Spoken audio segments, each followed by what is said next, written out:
To set your phone to vibrate when you enable or disable sound notification in Samsung Galaxy S23 Ultra, swipe down to top of the screen and then tap setting icon.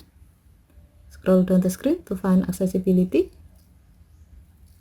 Tap accessibility and then tap hearing enhancement. Tap sound notification and then tap open sound notification. Next, tap the setting icon at the top right.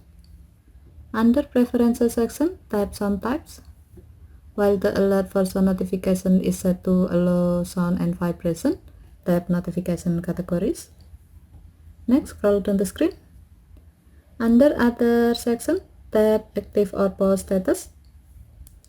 While the alert for active or pause status sound notification is set to alert, tap the gray on off switch next to vibrate to enable this option. When the switch turns blue, it means that this option is on and your phone will vibrate when you are enabling or disabling sound notification feature. Okay, thank you for watching. Have a nice day.